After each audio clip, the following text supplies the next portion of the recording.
Welcome to Season 7 of CX in the Wild. We're happy to have you back on the adventure with us again.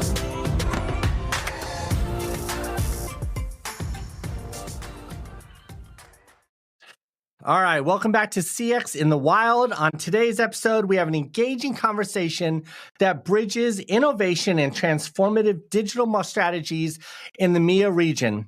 Leading this journey, Dalia Mansour, Head of Marketing for Sprinkler in MEA, brings a wealth of experience, strategic insight, and a passion for digital excellence to the table. Dalia, it's wonderful to have you on the show today. Great to be here. Thank you for having me. So, Dalia, first of all, let's just explain to the audience what MEA is. Can you just tell us about that acronym? Basically, it's all of Middle East and Africa, which include Gulf countries, Kuwait, United Arab Emirates, Saudi Arabia, Oman, Qatar. You're basically talking Lebanon, all of Africa, basically, from North Africa to South Africa. It's a myriad of countries and regions. That is a huge landscape.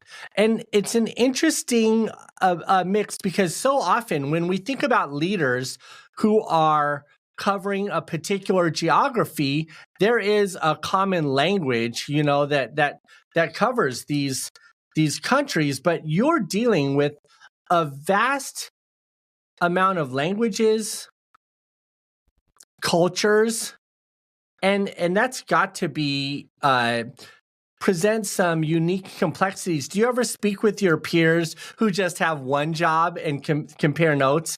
What's that like? What's it like for you? Honestly, it's a pretty unique and fascinating. I love storytelling and I love interacting with people. And if I get to do this and adapt this to the different cultures that we interact with throughout the Middle East and Africa region, it adds to it, right? And being from Egypt myself, been living in the United Arab Emirates for 11 years and been born and raised in Kuwait, I have already got to experience this tapestry of cultures and, different people. Sure. Well, we met in Dubai, which I just find it so fascinating, the amount of innovation that's coming out of that part of the world. In the US and North America, I think we tend to think that we are leading customer experience innovation around the world. But the truth is, it's really coming from MEA. That's where all the really great, the big giant experiences from Expo, Africa has a culture or an environment that causes customers to be extra savvy and people to be very innovative or scrappy when it comes to CX. But let's talk about you. How did you get into this role that you're in now? Honestly, from the beginning, I think since early on, I love talking to people. I really do love storytelling, and I love engaging with people and convincing them of things, not because I want to reach an end goal, but because I truly believe in that. So I've been working in marketing since I graduated. I've never done anything else, and I love it. And yeah, it's amazing because you constantly try to find ways to engage better with people, which in a way it's customer experience, right? Fair enough. And was this always your career path? What was your first job? Just curious. Actually, my first job was an assistant marketing part-time during my university. But it was in a translation house, so definitely much different from the tech industry. That was about 15 years ago. And slowly I transitioned into tech. I think about 9 years ago, I transitioned into tech, system integrator. Then I worked in OutSystem, which is, again, tech B2B company. And I can never look back. I love the uniqueness of working in a B2B tech company and how you can loop in the stories in different ways and interact directly with our audience. Having that initial career moment in a translation, a company, a place where you are, because I've worked in the translation industry, you learn these things about customers or human beings, how they can be saying the same thing in different languages, and it should mean the same thing, but it doesn't. It's totally different. And I just wonder if that gave you a special sensitivity to human nature and the nuances in between audiences and customers, their intentions and their values. What a great start. Well, let's talk about what you're doing now. You're leading the marketing in Mia over at Sprinkler. For the audience, what does that even mean? So basically, I am the face for the Middle East and Africa in a way that I work with different marketing departments and Sprinkler, all the way from our digital team to our PR team to our customer marketing team, to weave in an integrated marketing plan so that it feels, like it's a whole and it's all flowing in together and doesn't feel siloed, right? Plus, we also run our own activations and campaigns directly to on-site or even online. So just basically making sure that we have a solid integrated plan for the Middle East and Africa from a marketing standpoint. One thing that hit me just as you were telling me this, is English your first language? You can say in a way. I am, by nationality, I'm Egyptian, but I've studied in American schools. Do you speak other languages? I speak Arabic as well, yeah. I wish I could be respectful and have some of this conversation in Arabic, because I can imagine the translation that's happening in your mind. So you are, just for context for the audience, one of the reasons why I want to have a guest like you on the show is because so many times we get caught up in our own minds and our own perceptions of doing our jobs. And I think we forget about the inspiring nature of other people in our industry. And here you are. Arabic and English, they're not easy to translate between each other. The alphabets, the language, the integrated approach that you have to have from your events to your activations and when I say events and activations, you're inviting people through digital channels. You're bringing people to events. You're creating experiences for them on location. And as you do this, you're also leveraging this culture within your organization towards social, and you're using a mindset around this technological platform. So that's all to say, I think you're juggling a lot of complexity, and I just admire that. And I want to be sensitive about the cultural things, but also it's March, and I'm celebrating the women of CX around the world, the leaders. And do you know how weird it is to be a man trying to celebrate women in a world where we should be celebrating women anyway? Like, I don't feel like it's special. Like, I should be celebrating women. But do you, amidst all of that work you're doing, do you feel that being a woman it makes it special or different or more difficult to do your job around the world? I think in some ways it used to be somewhat difficult, of course, right? However, I think in the Middle East we're definitely now miles and miles ahead, and I don't think it's as much of an issue anymore. I think being a woman is an advantage because I'm not only thinking like cognitively and thinking about how we can shape the activity from number point of view and from hitting certain OKRs, but I'm also being empathetic towards my colleagues, team members, and my audience that I speak with. Nice. Well, thank you for being a global leader in CX and being a woman. If that's like, it sounds weird, but thank you for celebrating us, celebrating women during CX this month. Let's talk about your strategic vision. How do you go about thinking about the region, the diversity, and bringing people together in your audience for Sprinkler? So in terms of like having a nice cross-functional, collaboration between the different audiences, I think what's important is to try to break down the silos, to try to foster communications between departments and between different audiences. So something that I've been doing a bit more of is getting people from the CX and marketing space together, because a lot of way they all complement each other on the audience point of view, right? So trying to make sure that I put myself in everyone's shoes in terms of what do they want to hear? What do they want to learn today? What will benefit them and what will utilize their time best at this meeting, this activation, this campaign, whatever it may be.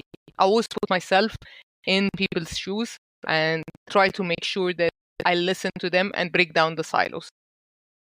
Empathy as a business function can be so powerful. I love that you said walk a mile in their shoes. Let me ask you this, because this conversation happens a lot. And one of the things that I see is when people talk about empathy, they think about walking a mile in the other person's shoes.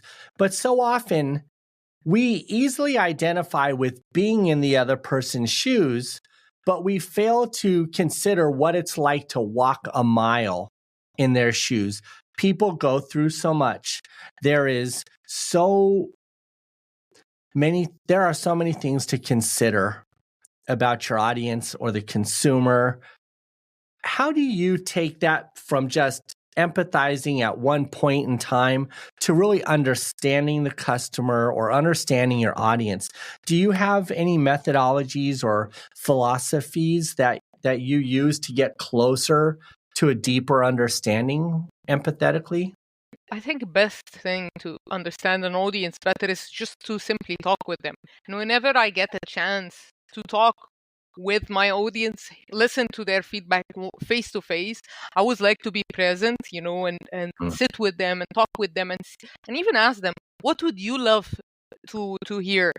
Getting feedback is definitely crucial, and being open to feedback. I think a lot of the time we want to prove ourselves that we're good at what we're doing, that we sort of don't give a chance to listen to feedback from others.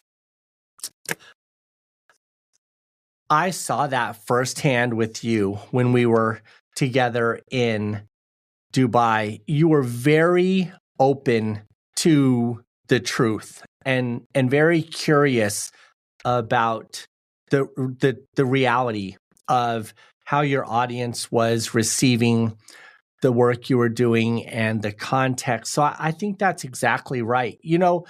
It takes a certain amount of bravery to listen to the truth.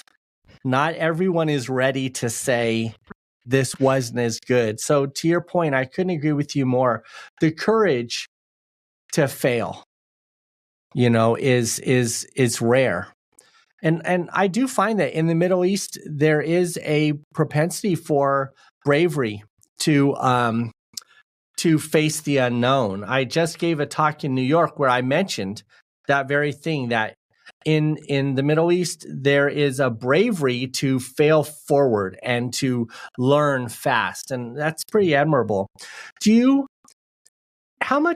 you talked about little qualitative insights there, getting to know your audience. How do you get the quantitative data to support your strategies?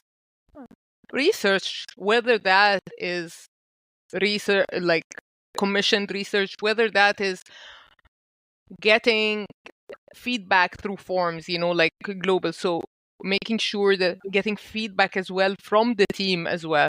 So I think it's just collecting as much qualitative and quantitative feedback as much as possible, whether through commissioned research, through feedback forms.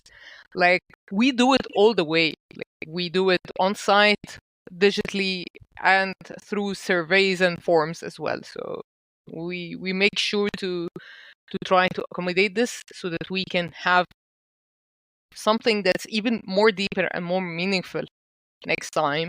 And just seeing how the market is and what are the top, trends in the market, just being on top of topics, being on top of what's been said too many times, and what can we take this forward, and of course, a topic that's been now trending globally, which is Gen AI, right? How can we take Gen AI as a topic, for just as an example, to the next level? When you spoke there, you talked about getting continuous data along the journey, constant feedback. Well, that's that walking a mile in the shoes, and to get feedback in real time. So often in our programs or our customer experiences or our marketing, we measure before and after. So it's really interesting to hear you talk about the concept of measuring during, which is really unique. What else do you think is special about the work that you do that others can learn from? Just being at the heart of it, right? A lot of the time, I like to be there, present, and doing the logistics, just so I can interact at every touch point with the customer. So being present, I think being present, having an open ear, and trying sometimes to do activities that's outside of the norm. I think every now and then it's refreshing to see activities that's outside of the traditional activities, whether that's an online activation, whether that's sending a direct mailer, or even an event. We just concluded our CX Women's Leader Breakfast 2 weeks ago, and we did it entirely different. We didn't present to them anything relating to Sprinkler, but we invited to celebrate them as women leaders in CX and marketing, right? And do different fun activations. So just looking outside of the box.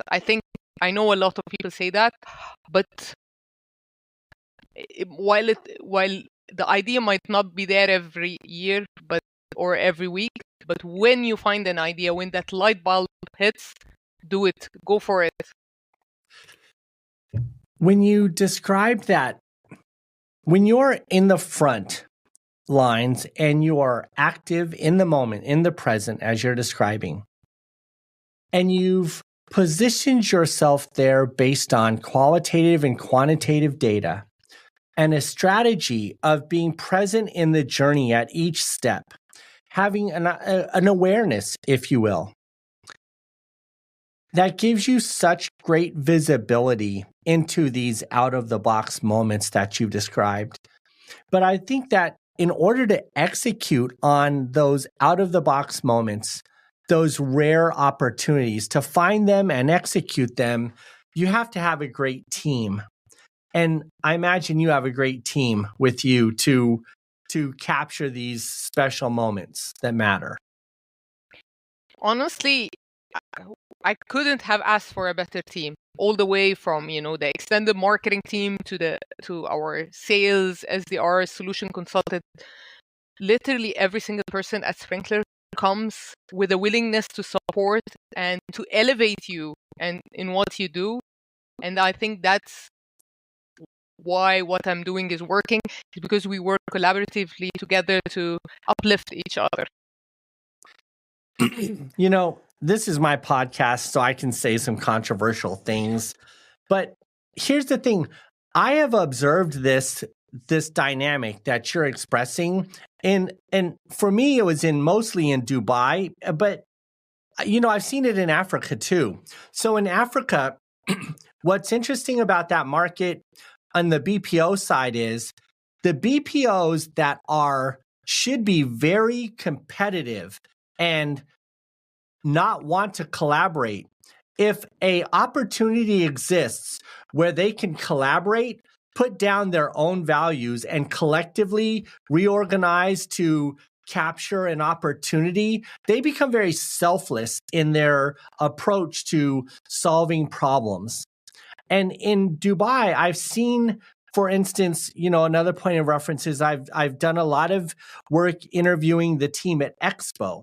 And Expo, in a high intensity environment, high expectations, charting a path to the unknown, their ability to focus on each other, to uplift each other in an integrated way and be bold and nurturing to each other's challenges so that they get a collective win is something that you're describing.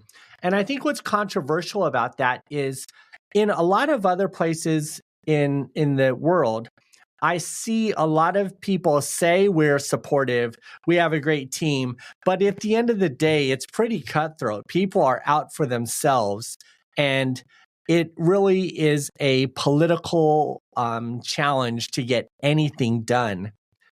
Why do you think you're successful at having a culture where everyone wins? What I does it think take? personally on a Dalia level, I Yes. always think when I ask someone, I try to be mindful of their schedule, right? So there is sometimes smaller tasks where you can find maybe a longer way to do it. So maybe trying to avoid tasks where you can ideally do it yourself, but do it in a longer route. Be mindful of people as well and respecting them and thanking them for your help. That makes people willing to foster this and help you more because they know you appreciate them. And not only that, but recognizing them publicly within other team members. Making sure you always recognize people, I think that's important. So this is personally on a Dalia level. I think within Sprinkler, they really foster the culture of the importance of recognizing each other and of cross-team collaboration. And they open this a lot in different ways so that we can, work closer and better together. So I just want to get personal on my side. And if I say anything that you don't want to answer, just say pass, because I recognize I might get into some uncharted territory. But so I come from a Japanese background, and in the Japanese culture, we have the Asian cultures, and I'm just speaking from the Japanese point of view now. We have a different perspective or approach sometimes than Western cultures. And you sort of talked about it there, which is we have this idea of face, saving face, and you just spoke about giving face. And so oftentimes people will comment on how, as a collective unit, Japanese people tend to act. They tend to be a collective group.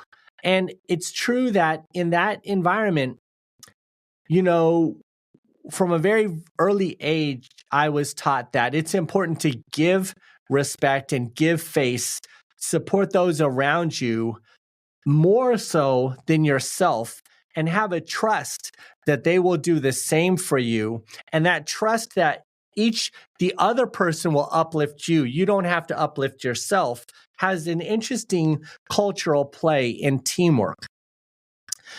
And as that cultures change from around the world, you've sort of described that, but I recognize that in the Middle East, you're not Japanese, of course, but you have some cultural values. Are there some cultural values from that part of the world, Mia, that you think are unique that maybe other leaders can learn from?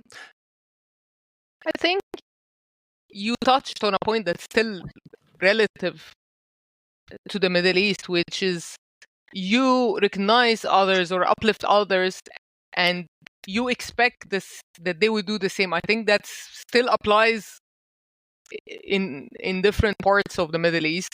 I think it's always better when someone else recognizes you than when you recognize yourself. It's more meaningful in this part of the world when your peers are appreciating what you do and you give that love back to them as well. So thank you for that. It's so true. You know, I teach my children this thing, and I hope it helps them in business, which is I try to warn them that one of the times you need to be the most present is when you're getting everything you want. When you're winning, you got to remember that when you're winning, the most important thing for you to do there is stop and look around you and see who you can give that feeling to besides yourself. You don't want to like absorb that arrogance or that ego. You want to say, oh my God, I'm winning. How can I get everyone else around me to get what they want? You know, it's an interesting mindset. And I love to hear this humility and this ethos that you're in, but we're getting a little into the personal stuff. But let's talk about Sprinklr. Do you want to talk about the future, the present, the current, the past, present, and future of Sprinklr? You're doing so much there. I'm happy to talk a little bit what we're doing in the Middle East. I mean, I've joined Sprinklr about just to give you a year and a half, and if you look at what we are doing here, definitely our share of voice has increased, and not just that, but just reaching audiences at a deeper level from all fronts, right? Just being where it matters, listening to them. And we're there, we're on site with them all the way from South Africa to Saudi Arabia to Dubai. So we are with them everywhere. We're here and we're ready to hear them and connect with them and see how can we help them better today. Right. And what is there anything new technologically on the horizon that people should know about for Sprinklr? Is there any big news? I'll pass on that. Okay, fair enough. Fair enough. Yeah, I can see that. We don't want to let anything out of the bag. All right, let's talk about. All right, I have a couple of other things. Let's talk about. So your activations that you're doing, so much of it relies on face-to-face, being with the people, being in the audience. But certainly there is an important component of digital to activate that. Can you just give our audience any advice on the relationship between digital and physical that helps you be successful? I can tell you something that we've done last year that was really grateful is usually in the Middle East, not except in South Africa. Summertime is a little bit quieter, right? You have a big, large expat community in many of the Middle Eastern countries. People go back to their home and they travel. And usually you have a quieter summertime where you have less happening in terms of marketing. But how can we do something that's meaningful, engaging to them? We did last year the Summer of CX, right? Where we did the 3-part learning session on a weekly basis, just in a fun, light-hearted manner, 1 hour. They go in, they listen to it, and that's it. So just being at the heart and understanding where our audience is, I think that's something important, and definitely trying to personalize as much as possible and use whenever possible immersive technology, right? To integrate those different innovations and strategies, go industry specific, go deeper, like basically go all fronts, right? And lastly is invest in understanding your local market. I think that's definitely better to help you make sure that your audience is involved, right? especially now as you see digital transformation and immersive technologies are all leading the way in how we can go deeper with our audiences on a digital side. So true. I mean, all these things are so relevant. Get to know your audience, be with them, understand how to bring value to them, create diversity and value, have a great team that is celebrated cross functionally to create a higher standard of morale that leads to better outcomes for everyone on the team and everyone who's served in terms of the customer or the audience. It's a really great lesson, and you're a really great example of doing all of that. So thank you for sharing. What is in the future? What do you see as the future for our industry? What advice would you have for marketers either in the industry now or entering the industry? What do you think the future holds? I think now with the rise of Gen AI and people using Gen AI into different forms is just making sure that the human touch is always there, right? I think that's where more people will navigate, is just making sure that they always keep the human touch aspect into every element in the journey. It's so true. You know what? I felt like I was up until 1 a.m. I normally go to sleep early. I was up till 1 a.m. yesterday, arm wrestling with ChatGPT. And it's because you get out of ChatGPT, as an example. If you want original content with good ideas, with actual facts and figures that are unique or truly valuable, you have to put as much human touch in there as you get out. You can't use ChatGPT to do your work for you. If you don't give it half or more of the work, all you're going to get is something that anyone else could get, and it's absolutely worthless. And I think that, to your point, it can't be underestimated how important our humanness, our original content, our original thinking, our visibility, our ability to collect nuanced or diverse data needs to be included. At least that's what I was thinking. What do you mean by the human touch in generative AI? No, exactly. That's what I was thinking of.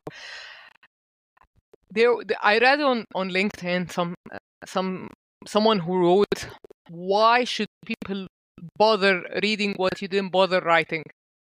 Yeah. And I loved it. I loved it. Yes. We can all sort of tell when something's purely been written by ChatGPT, but I think the best combination is if, as you said, you wrote most of it and it added maybe that missing gaps where you got stuck in it. I think I fully agree with you on that. So it shouldn't replace what you're doing. It should complement it in a way, right? For sure. You know what I've been doing a lot now is, because ChatGPT is good at sorting through so much content, I've been just using a microphone and dictating all of my thoughts into this long, like, run-on chaotic conversation with myself about a topic. And then I put that in, and ChatGPT is able to say, I think you were actually trying to say this with all of that. And it makes some good points. So I tried to use audio recordings to bring that extra human element. Do you have a particular way? Do you still type your human touch in there, or how do you get your human touch in there? Look, I still, majority of the time, write my own content, right? And either get our team to review it, to do a final product, pass on it. But sometimes I want to get something out on LinkedIn quick, and I draft something and I tell it review it, right? Yeah. So it's like a double editor in a way. So I think there's definitely a lot of ways where ChatGPT or generative AI in general can be used. Definitely a lot that I haven't personally tapped into. But Yeah, this is just one of the ways I've been exploring it. There is another GenAI platform that I use called Pop AI, and now we're getting into the insights. Pop AI, POP. I think it's Pop AI. So basically, it can create for you this diagrams. You tell it what the diagram should include, and very intricate diagrams, and I loved it. And you can keep requesting edits until the diagram, and it's full web style diagrams, right, where you're trying to put in processes into different parts. So that's one of the AI platforms that I think was really cool. I know there's much more, but this one was one that I love. I love it. I'm in the middle of a project now. I'm going to look into that because I'm responsible for a bunch of charts. You know, have you used the My GPT function in ChatGPT? No, but if I can interview you, tell me more. So all right, here's what I've been doing.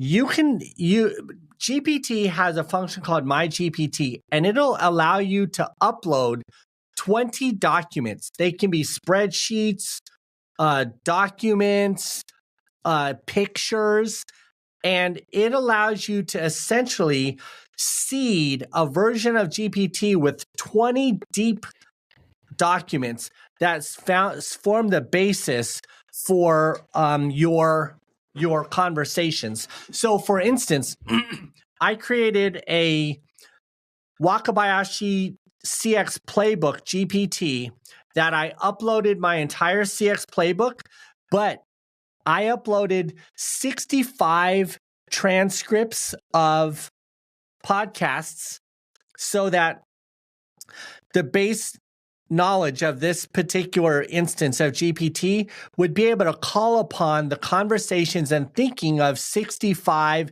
CX leaders from around the world for context.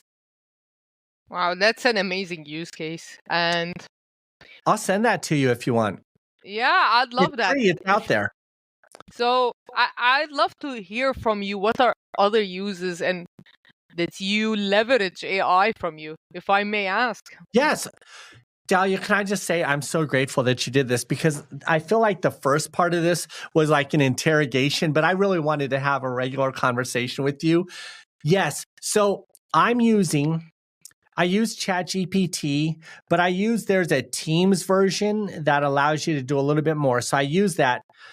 I try to create a My GPT for any topic that I'm going to have to actually think more about it, because to be able to upload 20 multi-page documents to set a context, it's so much more helpful than the base GPT. So I use that. I used to use Descript a lot. Have you used Descript? No. Descript is very interesting. It allows you to upload a video, right? So the video goes up and there's a video, and next to it is the transcript. But as you edit the type, it cuts and edits the video for you. Oh, wow. That's nice. Yeah. So you don't need to do any of the timeline stuff. So if we have a paragraph and you say, I just want this part to be in there, you can cut it and it edits the video. So Descript was pretty interesting, but they got a little complicated. You know how it can be in technology. They were rushing to market. They had initial huge success because they were innovative, had a solution, but then they didn't really support the user experience. I think they grew too fast. People got too interested in it. It got kind of clunky, and then other competitors were able to provide transcription services and editing services that were just better user experiences. But so I just recently canceled my Descript account, but I loved that tool for a while. And this platform here, Riverside, it will transcribe everything we've done. It'll create a time code, and it'll do the same editing functions. So I really like that. And you mentioned it, but the other AI tool I really like is the LinkedIn AI tool is quite good for rewriting your posts. And I've been trying the Google AI tool on my browser, but it's not quite there yet. Those are the tools I like. Wow. I'll definitely look into some of the tools you've mentioned. But if I can ask you one more question. Oh, please ask me as many as you want. We got time. It's your podcast. Amazing. Thank you. So you are a global CX thought leader, right? I've met you. I've listened to you talk on stage. Definitely lots of amazing insights. What do you think this year holds at a global level for CX?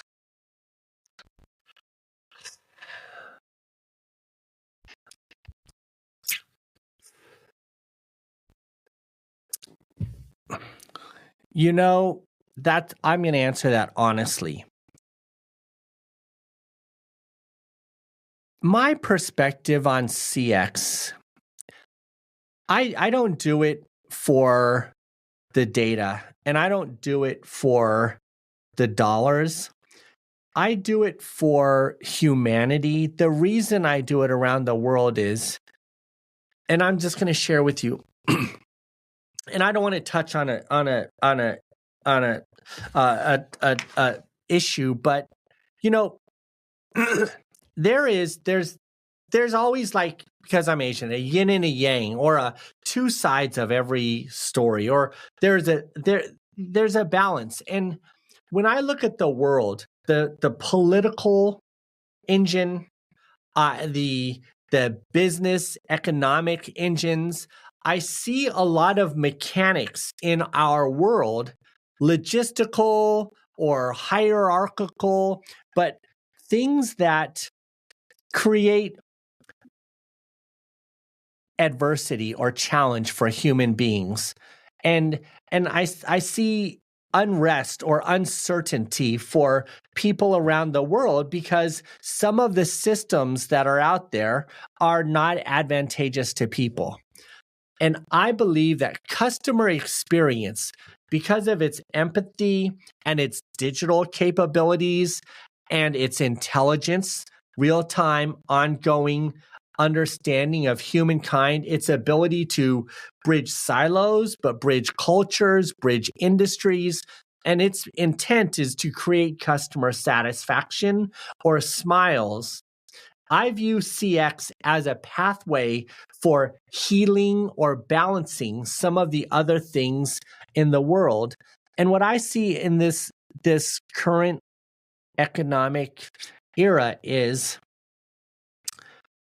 it's a challenging world we live in right now for human service and happiness. And so I don't know what's going to happen in the next year, but what I hope happens is people who can double down on empathy and customer service and happiness and creating relationships that are based on bravery, kindness, empathy.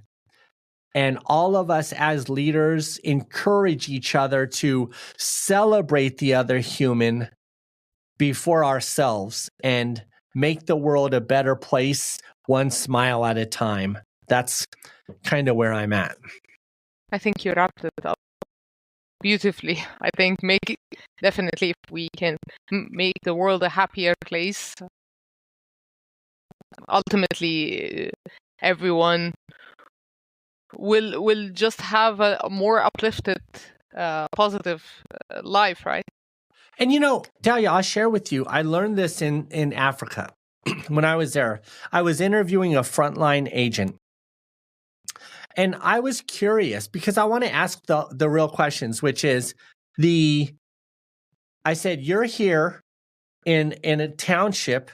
It's kind of dangerous here. You're kind of struggling with electricity and services, but you're taking phone calls from, let's say, a person on a yacht who is getting a package delivered, and your job is to make them happy under these conditions. How do you feel about that? And this gentleman said, there are 800,000 unemployed people here. I'm grateful to have this job. This phone call is an overture to help me provide for my family and have a future that I wouldn't otherwise have. And he said, gratitude is a great motivator. And I just thought that's what I believe is the power of CX. And I hope we have more of that around the world. Dalia, thank you so much for being on CX in the Wild today. I know we're running out of time. Is there anything else you'd like to share with the audience before we wrap up this episode of CX in the Wild? I just want to say an open invitation. If anyone wants to talk about strategies in the Middle East, you can talk to me. I love a good conversation with anyone. And again, a big shout out to you, Dennis, for what you do in this space and for having me at this wonderful podcast, and to all the wonderful women, since we were celebrating women in this podcast. So shout out to all the powerful, amazing women out there in the CX or in whatever industry that they work in. All right. Well, thank you. All right. I'm Dennis Wakabayashi, and it's been a privilege to share this conversation with you. Your commitment to improving customer experiences inspires us all. I'm looking forward to our next episode together. Until then, stay well and continue to positively influence the world around you. Dalia, thanks so much, and thanks for being on the show today. Thank you. Thanks for joining us today. If you'd like to access other podcasts, YouTube videos, or join Dennis on other adventures around the world, be sure to connect with us at www.globalvoiceofcx.com. Until next time, stay curious.